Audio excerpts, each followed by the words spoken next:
الحمد للہ رب العالمین والصلاة والسلام علی سیدنا محمد و آلہ الطاہرین۔ خداوند عالم کا ارشاد ہے، اے پیغمبر، آپ اس حکم کو پہنچا دیں جو آپ کے پروردگار کی طرف سے نازل کیا گیا ہے، اور اگر یہ نہ کیا تو گویا اس کے پیغام کو نہیں پہنچایا، اور خدا آپ کو لوگوں کے شر سے محفوظ رکھے گا۔ خداوند عالم کافروں کی ہدایت نہیں فرماتا۔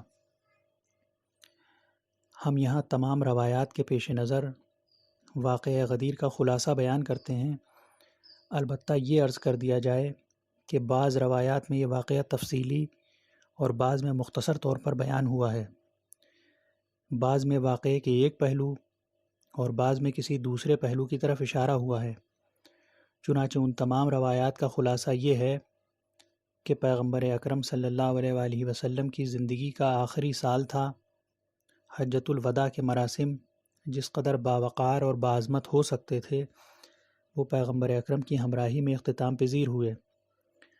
سب کے دل روحانیت سے سرشار تھے۔ ابھی ان کی روح اس عظیم عبادت کی معنوی لذت کا ذائقہ محسوس کر رہی تھی۔ اصحاب پیغمبر کی کثیر تعداد حضرت کے ساتھ اعمال حج انجام دینے کی عظیم سعادت پر بہت زیادہ خوش نظر آ رہی تھی۔ نہ صرف مدینے کے لوگ اس سفر میں پیغمبر کے ساتھ تھے، بلکہ جزیرہ نما عرب کے دیگر مختلف حصوں کے مسلمان بھی یہ عظیم تاریخی اعزاز و افتخار حاصل کرنے کے لیے آپ کے ہمراہ تھے۔ سرزمین حجاز کا سورج در و دیوار اور پہاڑوں پر آگ برسا رہا تھا، لیکن اس سفر کی بے نظیر روحانی حلاوت نے تمام تکلیفوں کو آسان بنا دیا تھا۔ زوال کا وقت نزدیک تھا۔ آہستہ آہستہ جحفہ کی سرزمین اور اس کے بعد خشک اور جلانے والے غدیر خم کا بیابان نظر آنے لگا۔ دراصل یہاں ایک چوراہا ہے جو حجاز کے لوگوں کو ایک دوسرے سے جدا کرتا ہے۔ شمالی راستہ مدینے کی طرف، دوسرا مشرقی راستہ عراق کی طرف، تیسرا مغربی ممالک اور مصر کی طرف، اور چوتھا جنوبی راستہ سرزمین یمن کو جاتا ہے۔ یہی وہ مقام ہے جہاں آخری اور اس عظیم سفر کا اہم ترین مقصد انجام دیا جانا تھا، اور پیغمبر مسلمانوں کے سامنے اپنی آخری اور اہم ذمہ داری کی بنا پر آخری حکم پہنچانا چاہتے تھے۔ جمعرات کا دن تھا اور ہجرت کا 10واں سال۔ 8 دن عید قرباں کو گزرے تھے کہ اچانک پیغمبر کی طرف سے سب کو ٹھہرنے کا حکم دیا گیا۔ مسلمانوں نے بلند آواز سے قافلے سے آگے چلے جانے والے لوگوں کو واپس بلایا اور اتنی دیر تک رکے رہے کہ پیچھے آنے والے لوگ بھی پہنچ گئے۔ آفتاب خط نصف النہار سے گزر گیا تو پیغمبر کے مؤذن نے اللہ اکبر کی صدا کے ساتھ لوگوں کو نماز ظہر پڑھنے کی دعوت دی۔ مسلمان جلدی جلدی نماز پڑھنے کے لیے تیار ہو گئے، لیکن فضا اتنی گرم تھی کہ بعض لوگ اپنی عبا کا کچھ حصہ پاؤں کے نیچے اور باقی حصہ سر پر رکھنے کے لیے مجبور تھے، ورنہ بیابان کی گرم ریت اور سورج کی شعاعیں ان کے سر اور پاؤں کو تکلیف دے رہی تھیں۔ اس صحرا میں کوئی سایہ نظر نہیں آتا تھا اور نہ ہی کوئی سبزہ یا گھاس، صرف چند خشک جنگلی درخت تھے جو گرمی کا سختی کے ساتھ مقابلہ کر رہے تھے۔ کچھ لوگ انہی چند درختوں کا سہارا لیے ہوئے تھے۔ انہوں نے ان برہنہ درختوں پر ایک کپڑا ڈال رکھا تھا اور پیغمبر کے لیے ایک سائبان بنا رکھا تھا، لیکن سورج کی جلا دینے والی گرم ہوا اس سائبان کے نیچے سے گزر رہی تھی۔ بہرحال ظہر کی نماز ادا کی گئی۔ مسلمان نماز کے بعد فوراً اپنے چھوٹے چھوٹے خیموں میں جا کر پناہ لینے کی فکر میں تھے، لیکن رسول اللہ نے انہیں آگاہ کیا کہ وہ سب کے سب خداوند تعالیٰ کا ایک نیا پیغام سننے کے لیے تیار ہو جائیں، جسے ایک مفصل خطبے کے ساتھ بیان کیا جائے گا۔ جو لوگ رسول اللہ صلی اللہ علیہ وآلہ وسلم سے دور تھے، وہ اس عظیم اجتماع میں پیغمبر کا ملکوتی اور نورانی چہرہ دیکھ نہیں پا رہے تھے، لہٰذا اونٹوں کے پالانوں کا منبر بنایا گیا۔ پیغمبر اس پر تشریف لے گئے، پہلے پروردگار عالم کی حمد و ثنا بجا لائے اور خدا پر بھروسہ کرتے ہوئے یوں خطاب فرمایا: میں عنقریب خداوند متعال کی دعوت پر لبیک کہتے ہوئے تمہارے درمیان سے جانے والا ہوں۔ میں بھی جواب دہ ہوں اور تم لوگ بھی جواب دہ ہو۔ تم میرے بارے میں کیا کہتے ہو؟ سب لوگوں نے بلند آواز میں کہا، ہم گواہی دیتے ہیں کہ آپ نے فریضہ رسالت انجام دیا اور خیرخواہی کی ذمہ داری کو انجام دیا اور ہماری ہدایت کی راہ میں سعی و کوشش کی، خدا آپ کو جزائے خیر دے۔ اس کے بعد آپ نے فرمایا، کیا تم لوگ خدا کی وحدانیت، میری رسالت اور روز قیامت کی حقانیت اور اس دن مردوں کے قبروں سے مبعوث ہونے کی گواہی نہیں دیتے؟ سب نے کہا، کیوں نہیں، ہم سب گواہی دیتے ہیں۔ آپ نے فرمایا، خدایا گواہ رہنا۔ آپ نے مزید فرمایا، اے لوگو، کیا تم میری آواز سن رہے ہو؟ انہوں نے کہا، جی ہاں۔ اس کے بعد سارے بیابان پر سکوت کا عالم طاری ہو گیا، سوائے ہوا کی سنسناہٹ کے کوئی چیز سنائی نہیں دیتی تھی۔ پیغمبر نے فرمایا، دیکھو میں تمہارے درمیان 2 گنا قدر چیزیں بطور یادگار چھوڑے جا رہا ہوں، تم ان کے ساتھ کیا سلوک کرو گے؟ حاضرین میں سے ایک شخص نے پکار کر کہا، یا رسول اللہ، وہ 2 گنا قدر چیزیں کون سی ہیں؟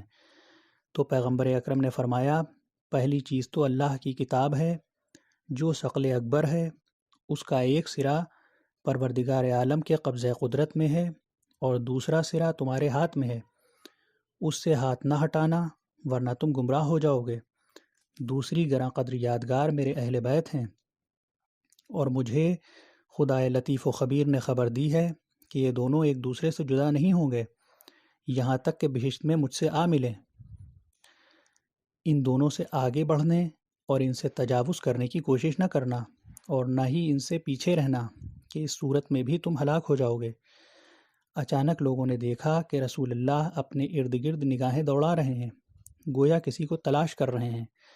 جو ہی آپ کی نظر حضرت علی پر پڑی، فوراً ان کا ہاتھ پکڑ لیا اور انہیں اتنا بلند کیا کہ دونوں کے بغلوں کی سفیدی نظر آنے لگی، اور سب لوگوں نے انہیں دیکھ کر پہچان لیا کہ یہ تو اسلام کا وہی سپہ سالار ہے کہ جس نے کبھی شکست کا منہ نہیں دیکھا۔ اس موقع پر پیغمبر کی آواز زیادہ نمایاں اور بلند ہو گئی، اور آپ نے ارشاد فرمایا، اے لوگو، بتاؤ وہ کون ہے جو تمام لوگوں کی نسبت مومنین پر خود ان سے زیادہ اولیت رکھتا ہے؟ اس پر سب حاضرین نے بیک آواز جواب دیا کہ خدا اور اس کا پیغمبر بہتر جانتے ہیں۔ تو پیغمبر نے فرمایا، خدا میرا مولا اور رہبر ہے، اور میں مومنین کا مولا اور رہبر ہوں، اور میں ان کی نسبت خود ان سے زیادہ حق رکھتا ہوں، اور میرا ارادہ ان کے ارادے پر مقدم ہے۔ اس کے بعد فرمایا، یعنی جس کا میں مولا ہوں، علی بھی اس کے مولا اور رہبر ہیں۔ پیغمبر اکرم نے اس جملے کی 3 مرتبہ تکرار کی، اور اس کے بعد آسمان کی طرف سر بلند کر کے بارگاہ خداوندی میں عرض کی، بار الہا، جو اس کو دوست رکھے تو اس کو دوست رکھ، اور جو اس سے دشمنی رکھے تو اس سے دشمنی رکھ، جو اس سے محبت کرے تو اس سے محبت کر، اور جو اس سے بغض رکھے تو اس سے بغض رکھ، جو اس کی مدد کرے تو اس کی مدد کر، جو اس کی مدد سے کنارہ کشی کرے تو اسے اپنی مدد سے محروم رکھ، اور حق کو ادھر موڑ دے جدھر یہ رخ کرے۔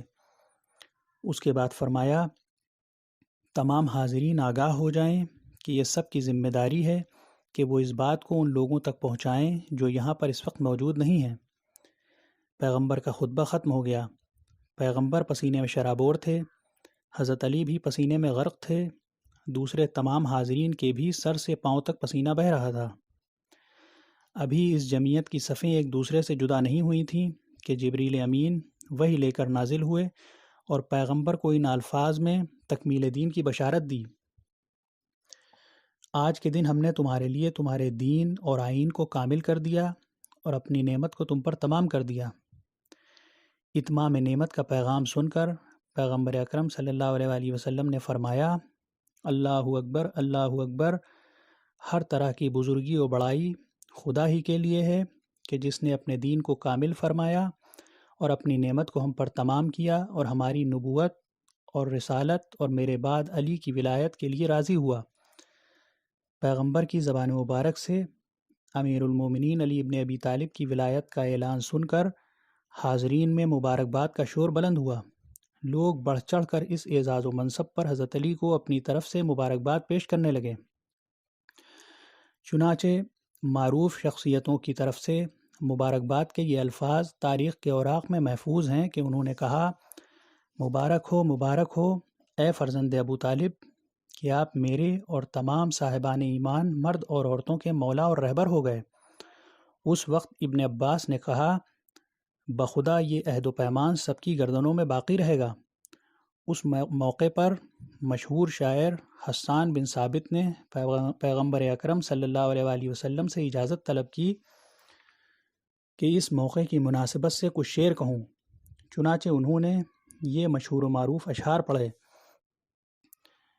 پیغمبر اکرم صلی اللہ علیہ وآلہ وسلم روز غدیر خم یہ اعلان کر رہے تھے، اور واقعاً کس قدر عظیم اعلان تھا۔ فرمایا تمہارا مولا اور نبی کون ہے؟ تو مسلمانوں نے صاف کہا خداوند عالم ہمارا مولا ہے اور آپ ہمارے نبی ہیں، ہم آپ کی ولایت کے حکم کی مخالفت نہیں کریں گے۔ اس وقت پیغمبر اکرم صلی اللہ علیہ وآلہ وسلم نے حضرت علی سے فرمایا یا علی اٹھو، کیونکہ میں نے تم کو اپنے بعد امام اور ہادی مقرر کیا ہے۔ اس کے بعد فرمایا جس کا میں مولا اور آقا اور رہبر ہوں، اس کے یہ علی مولا و آقا اور رہبر ہیں، لہٰذا تم سچے دل سے اس کی اطاعت و پیروی کرنا۔ اس وقت پیغمبر اکرم صلی اللہ علیہ وآلہ وسلم نے فرمایا پالنے والے اس کے دوست کو دوست رکھ اور اس کے دشمن کو دشمن، اہدنا الصراط المستقیم۔